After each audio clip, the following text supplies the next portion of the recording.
Hi folks, Rob again from Faster Skunk Racing. Last weekend, I had an incident at Carolina Motorsports Park at a MaxSpeed Track Day. It was a mistake on my part, and I want to take all of you through, first off, the clip, second off, my decision-making process during the incident, and then finally, what I am doing in order to prevent that from happening again, and how I hope that helps at least one person not have this issue in the future.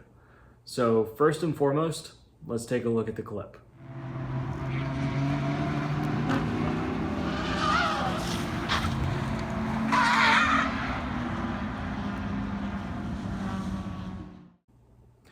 As you can see from that, what appears to have happened is I spun out. The reality is that coming down the front stretch at Carolina Motorsports Park into turn one, I went to apply the brakes after a lap of a roughly 148, which those of you familiar with the course knows that's pretty darn quick. And when I went to apply the brakes, there was just nothing there. I had boiled my brake fluid. The Audis are notoriously hard on front brakes, simply from the fact of there's not a lot of cooling. And they're also typically, especially with the Haldex platforms, a little bit on the nose heavy side. So let's take a look at the overall view of what that actually looked like. Let's go to the whiteboard. All right, I didn't really know how well a whiteboard fit on the trunk of the RS3 while it was sitting on quick jacks in relation to a tripod, but you know what? I'll take it. So let's take a look here. We have start finish at Carolina Motorsports Park. We have turn one, which is somewhere in the neighborhood of a 70 to 80 degree left-hander that's very, very sharp. You've got to be doing, 30, 35 miles an hour to get around it. Okay, maybe a little faster, but with my understeer challenges being 68% nose heavy, that's pretty much where I am. It immediately turns into a very slight right-hander, and then followed by a left. I am not flat after this, so the track representation is not completely accurate, but for the purposes of this explanation, I think it'll do just fine. So, coming down that front switch, right into braking, I'm usually doing about 122, 125 miles an hour. At this point, because I had just finished a flying lap and I knew that I needed a cool down lap, I was already letting off, so I was doing a max of about 120 miles an hour. So let's represent me with a red marker. I'm back here. I had just finished a flying lap. Ahead of me, already well into braking, was some type of Cayman. Frankly, it could have been a 911. At the moment, I really had no idea and I didn't honestly care. What ended up happening is I realized that at this point, I had no brakes. My brake fluid had boiled. I didn't have any airflow over the brakes. I'll get to that momentarily. But the short of it was, I got nothing. My pedal went straight to the floor, and at 120 going into a sharp braking zone, I gotta be honest, that was one of the most terrified feelings and frankly powerless feelings I've ever had in a vehicle, on a racetrack or not. It just sucked. I sincerely hope none of you ever go through that. So let's think this through. Let's go to a green marker for track obstructions. If I went straight, I was gonna hit the Cayman. My very first priority was, let's make this a single car incident going off track. There are walls down the side of the front stretch because there is other track over here. And of course they have barriers to prevent cars from obviously hitting head on. That's usually a bad thing. Going right, it just didn't seem like a good idea. Going left, however, and this is not to scale, so I was probably, this is probably more over here, and I was probably more over here. Pit exits here. I didn't want to cut across that just in case they were releasing cars. That obviously also would have been bad. and there's typically flag people, corner workers, etc. In this area. So going this way is out, going straight is out. My real only option was to go left. Now, going left, I needed to make it abrupt enough that the Cayman was not going to start their turn in before they knew of my presence, and at least that I was going to be next to them. Now, this is a point by passing session scenario. I was in the advanced run group. It's point by anywhere on track. This individual had obviously not given me a point by. So regardless of what happens, I'm getting black flagged. I don't really care at that point. As I come across, what ends up happening is I leave the track surface. As I leave the track surface, I initiated a very slow spin. Now, I didn't actually fully spin before I came back on track. What ended up happening is I was roughly sideways, as you can see in the video. The upside here is that it scrubbed some speed. So around here, based on the telemetry from my AIM Solo 2DL, which taps into the powertrain CAN bus and has a 10 Hertz GPS, I'm doing roughly 116.1 miles per hour. That's still hauling butt. By the time I got here, I had dropped all the way to 90. So I had scrubbed 15 miles an hour. Now, keep in mind, through here, that's just grass. And it was the morning, and it was a little bit wet. If you've ever done a track day, you know that wet grass is slicker than ice. You're gonna go everywhere. Justin Barbary always starts out his instruction at any wet track or any event where the grass is slightly wet by basically saying, we're gonna play a little game, the grass is lava. I didn't follow those rules, I lost the game. So, come off here, we're hauling butt. Over in this area here, and again, this is not to scale, there's a tire wall. I knew it was there. I also knew that this area here was sand. Sand, especially loose sand, is phenomenal at slowing down cars. It's amazing how much of an impact it has on in my case, with me in it, 3,800 pound RS3 careening off the track, trying to get slowed down. So by the time I come through here and get to this tire wall, I dropped all the way down to 34.1 miles an hour. So yeah, that's not to scale, but as you can see in the clip, and I'll replay it again here in a bit, I had slowed down a lot. Now, the downside was I was in reverse. If you've ever looked at the back of an RS3, the diffuser kind of rakes up just a little bit to meet the exhaust, and even the exhaust tips are kind of curved like this. So as the RS3 is going like this, you have a tire wall here. I kind of humped over it. Now, realistically, you want tires to stop the car. The sand had done a good enough job, and I know that my personal car, being a Stage 1 Plus RS3, yes, I was only on 93 octane, but CMP, Carolina Motorsports Park, is relatively short straightaways. So there's not much that's gonna go that much faster than me on the straights. I'm sure somebody in the comments is gonna say, oh my God, I've hit 132. Yeah, exactly, 132 versus, call it 125. It's not really that much of a difference. The physics still works out to where when you hit the sand, you're gonna start slowing down at a rapid pace. The tire wall was actually 4 tires tall. However, it had been buried in a little bit of sand from being filled in over time, and I ended up just bumping over it. The maximum that my AIM Solo 2 recorded as far as G-forces from the time of the incident going forward. So basically, the only thing I was looking at when I was looking at the telemetry was from start finish to the end. And the max G-forces that I experienced, or the Solo 2 experienced, was 1.2. That's not bad. So even had I humped across and hit a tree, I really would have walked away. The car would not have been that bad. Okay, everybody's asking, how bad's the car? The rear bumper needs to be replaced. The alignment is about a 1/2 inch off in the rear. It's specifically a 1/2 inch towed out. So it's going back to performance chassis and alignment and carry, unfortunately only a week after it was just there getting everything done, but here we are again. So why did this happen? This is going to require a slight refresh of the whiteboard.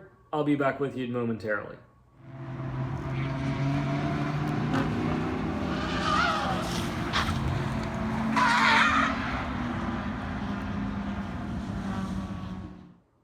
All right, so let's talk through why this happened.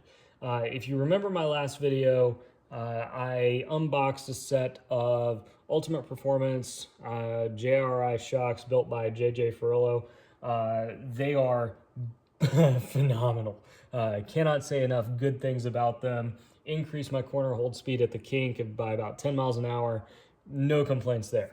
However, what ended up happening is I lowered the car.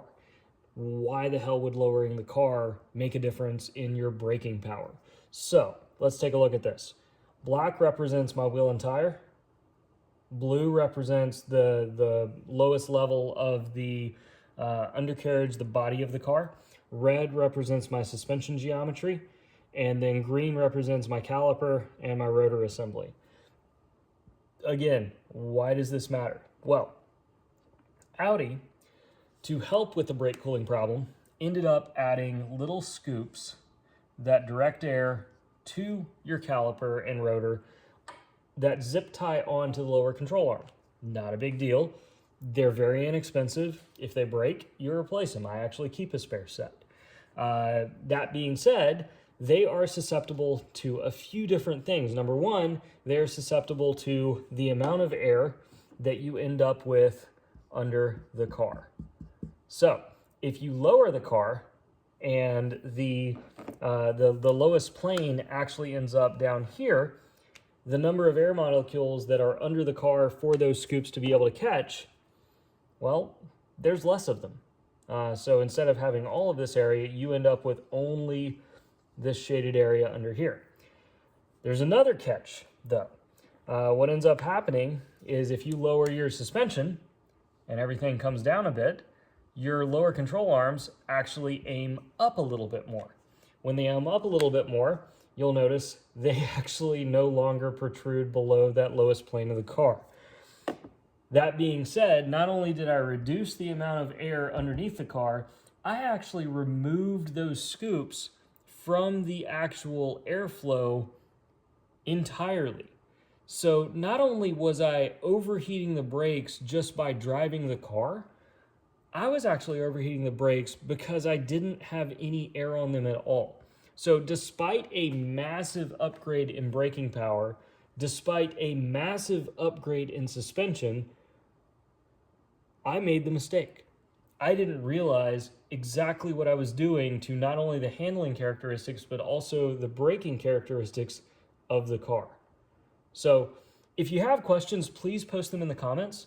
But hopefully this helps everybody understand that this was the combination of adjusting two things at once that made it seem like a brake failure. And technically it was. That was the symptom. But the actual illness, the actual cause, was the lowering of the car. So again, I hope that this explanation has helped at least one person understand that when you're making multiple modifications to a car, bad things can happen. And if you're doing too many things at once, you get caught up in the moment, you're excited because you've got new parts, and it makes it more difficult to trace back challenges, problems. I sincerely hope that nobody has a catastrophic brake failure like I had. Yeah, that's literally the reason I'm making this video. What's next? How am I going to prevent this from happening again? I've got a few things in the works. The number one thing is that Peter Kraus, who works as one of the data logging masters of this industry of motorsports, has helped me get an AIM MXM, which has 4 analog inputs, and we are going to have 2 sensors aimed at my brake calipers. So as I change my airflow characteristics, as I extend the scoops on the bottom of the car, which I'm doing, as I add official brake ducting, I'm going to actually know exactly what my temps are and be able to track them. The upside is that with this type of solution, I am going to be able to redirect those sensors at various aspects of the car, whether it's the tires, whether it's the rotors themselves, whether it's eventually actually tapping into the fluid, the brake fluid itself, or any other various things, brake pressure sensing, brake position sensing, etc., and really start understanding what the car is doing.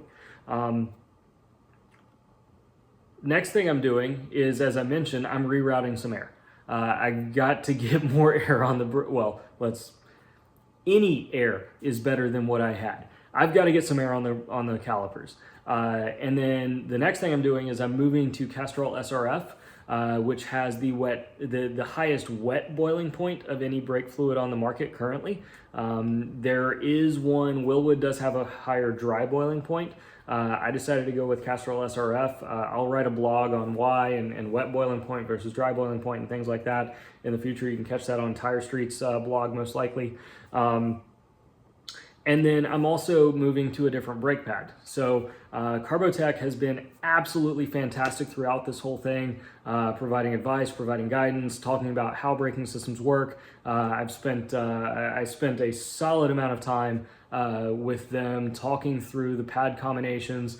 And so I was on an XP10, which is a relatively non-aggressive pad. It's great for the lighter cars or the HPDE, but as you move into time trials, which is where I'm competing in SCCA Tuner 2, we're going to move me all the way up to an XP20. It's a little less rotor friendly. It's got great initial bite. It's got great modulation, but it's a race pad. I mean, if you don't have heat in them, they don't work. So that's going to be a little bit interesting and a little bit of a change going into the time trial at Virginia International here in just another week, which is kind of scary to say. Finally, again, Pete from 529 Innovations is helping me get a set of calipers that have pistons that are specifically designed not to transfer heat back to the fluid. So basically what we're doing is we're trying to eliminate the potential for heat to get into the fluid and cause it to boil. If that does happen, we have fluid that is not prone to boiling as easily. And then furthermore, I will have monitoring on the dash that Peter has already set up for me that basically starts flashing red if it gets a little too warm. We'll talk a little bit more about those temperatures and things like that in a future blog post. We'll also be logging what I've seen and going back to the drawing board and figuring out how this actually impacts the ability of the car on the track. Finally, I've got a bunch of people I need to thank. This was one of the most terrifying experiences of my life. Going off track at 120, avoiding another car, and really not knowing what was going to happen to me, especially as I flipped around and I couldn't really see, except for the rearview mirror, what was coming next. So first off, I really need to thank Pete again from 529 Innovations. The amount of support that has come out of that organization just to help me, number one, understand what's going on, number two, make sure I was okay, and number three, get the car put back together and back on track in a timely fashion. I think the amount of overnight shipping has easily paid for a set of tires at this point. Secondly, Peter Kraus, he's one of the fathers of timing and logging and data analysis of the motorsports industry. Fortunately, he's down the street from me in Raleigh, so I know it's just one of those situations that presented itself, and I was extremely fortunate. To the people at MaxSpeed who were on site and who were able to help me, come out of that event and feel confident that yes, I can go back on track. Yes, it's up to you. You did everything right. This is, I think Phil from MaxSpeed has said numerous times that this is a situation of multiple advanced drivers who made the right calls, did the right things, and kept it to a single car incident. Next up, I'll take the opportunity. Scott Lloyd from Racing for ALS, He was the first one to speak to me, make sure I was okay, calm me down, get me back into the right headspace, not to get back on track, just to drive home. You know, after an event like that, I personally was pretty shaken up. If you're not shaken up after going off track with no brakes, are you the Stig? I don't know. But you know, Racing for ALS is a great foundation. I'll put the link in the description. I'm doing a benefit race with them. Friendly competition with Scott as to who's going to raise more money. So if any of you out there would like to help me raise more money than him, that no complaints there. Furthermore, if you have a loved one that you have lost or someone who is suffering with ALS, it's a terrible disease. I have family who has suffered from it. I have friends who have suffered from it. I am more than happy to put their name on my car for that event. Post it in the comments, post your relationship to them. We'd love to read the stories. Finally, I need to thank my wife. I know, you know, everybody thanks their family, but it's been a true, are you okay? You know, if it's been related to the safety of the car, there's never been a question. And even now, you know, I'm looking at adding a cage. I'm looking at adding additional brake cooling. I'm looking at adding, you know, a whole bunch of things to make the car safer for me. And it's just, yep, it's safety. Go do it. You got to get back on track. You know, how are you going to get ready for VIR in 2 weeks? Are you okay? Yeah, I mean, that was the first thing. And frankly, I was actually texting my wife, still fully strapped into the car, just letting her know I was okay in case, you know, somebody posted something to Facebook, because I never want her to worry undue. So, you know, thanks to everybody who's been a part of this. Thanks to everybody who's weighed in. I cannot thank my sponsors enough. Tire Streets, Accelera, Carbotech, 529 Innovations. You've all been absolutely fantastic, and I cannot wait to see what's next. Thanks for watching this. I sincerely hope it helped at least one person. And if not, you got some entertainment value of watching me spin off the track at 120 miles an hour. Hopefully, my next video will not be nearly that exciting. Thanks again. Don't forget to subscribe, post your comments below, and donate to Racing for ALS. Thanks for watching. Take care.